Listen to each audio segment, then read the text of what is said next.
ఇదే కదా కథానందలహరి, ఇది కమ్మని కథల లాహిరి, కమ్మని కథల లాహిరి, ఇది కమ్మని కథల లాహిరి. కథానందలహరి సభ్యులకు శ్రేయోభిలాషులకు నమస్కారం.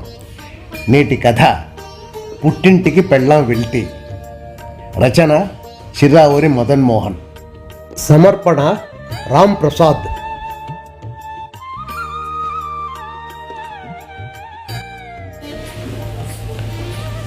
కోనసీమ గోవిందరావుకు అందరినీ వరుసలు పెట్టి పిలవటం అలవాటు. పెద్దవాళ్ళైతే బాబాయ్ అని పిలుస్తాడు, చిన్నవాళ్ళని ఏ అల్లుడు అంటాడు, సమవయసు వాళ్ళైతే ఏవై బాబోదే అని పిలుస్తాడు.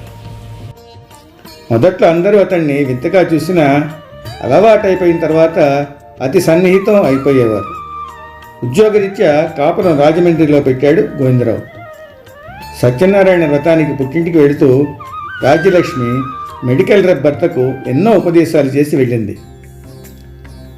మొదటిది, నేను ఊరడంగానే అడ్డమైన మిత్రులను పిలిచి ఇంట్లో బార్ తెరవకండి, అది చేస్తా ఇది చేస్తా అంటూ నా వంటినంతా చండాలం చేయకండి, అర్ధరాత్రి దాకా మేలుకోకుండా త్వరగా పడుకోండి, ఇంకా ఏవేవో గోవిందరావు చెవిన దూరని బలవంతంగా చెప్పిన భగవద్గీతలు.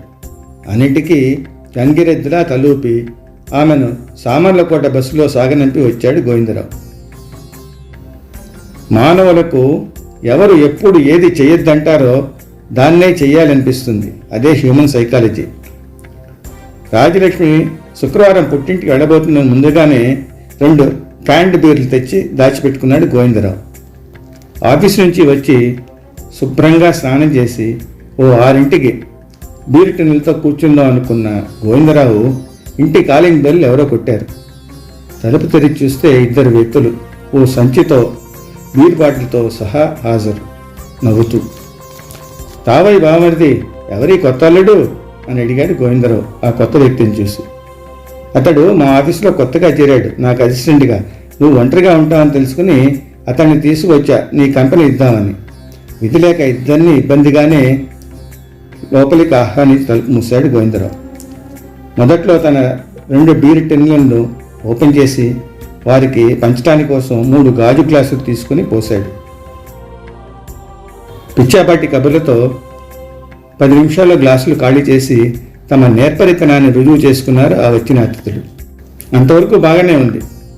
ఇంతలో కొత్తగా వచ్చిన అసిస్టెంట్ అల్లుడు గొప్ప చెఫ్ అని, మనకు బ్రహ్మాండమైన ఆమ్లెట్ వేస్తాడని సంచిలోంచి 6 గుడ్ల పొట్లం బయటకు తీశాడు ఆ బామర్ది అనే వ్యక్తి. గోవిందరావు అదంతా ఏమి వద్దని వారిస్తున్న ఇద్దరూ లేచి వంటకు ఉపక్రమించారు. ఇద్దరు వంటింటి వైపుకు 2 అడుగులు వేశారో లేదో పొట్లం నుంచి గుడ్డు కింద పడి పగిలి నేలంతా ఖరాబు.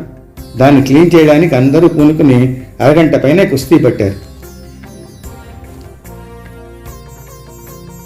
గోవిందరావును ఉత్సాహపరచడానికి ఆ చెఫ్ అనే వ్యక్తి, సార్ నేను ఎగ్ లేకుండానే ఆమ్లెట్ వేయగలను అని చెప్పి వారిని ఆశ్చర్యపరిచాడు. శనగపిండి, బియ్యపిండి, పెప్పర్, సాల్ట్, జీలకర్ర, టమాటో, పచ్చిమిరపకాయలు, ఉల్లిపాయలు ఉంటే చాలు అన్నాడు. ఇల్లు తనదే అయినా అవన్నీ ఎక్కడున్నాయా వెతకడానికి గోవిందరావుకు దాదాపు అరగంట పైనే పట్టింది. మొత్తానికి అన్నీ ఇచ్చాక దోసులాగా ఏదో వేసి, అందులో నలుచుకోవటానికి సాస్ బాటిల్ ఉందా అని అడిగాడు ఆ వ్యక్తి. గోవిందరావుకి కోపం నషాలానికి ఎక్కింది. ఇంతలో బ్యాగ్లోంచి బీర్ బాటిల్స్ బయటకు వచ్చాయి. ఇంట్లో ఓపెనర్ లేదు. అందుకే గోవిందరావు ముందు జాగ్రత్తగా క్యాండ్ బీర్లు తెచ్చుకున్నాడు. బావమరిది అనే వ్యక్తి, అతని అసిస్టెంటు పళ్లతోనూ టేబుల్ కార్నర్లో పెట్టి కొట్టి, స్క్రూ డ్రైవర్ లాంటి పనిముట్లతోనూ కత్తెరతోనూ తలుపు సందుల్లోనూ పెట్టి బాటిల్ను పెట్టి తెరవడానికి ప్రయత్నిస్తుంటే ఆ బాటిల్ కాస్త జారి కింద పడి ఇల్లంతా తడి, వాసన, బీరు ప్రవాహం. మళ్ళీ దాన్ని క్లీన్ చేయడానికి అరగంట. మాప్తో ఆ బీరును తుడిచి ఆ చోటును శుభ్రం చేసి వచ్చేటప్పటికి చేసిన ఎగ్లని ఆమ్లెట్ చల్లారి తెచ్చింది. విరిగిన గాజు పెంకులను జాగ్రత్తగా ఏరి సంచిలో వేసి అన్నిటినీ బయట పారేసి వచ్చాడు గోవిందరావు. 11 గంటల దాకా పనికిరాని మాటలు మాట్లాడుకుని గడిపారు.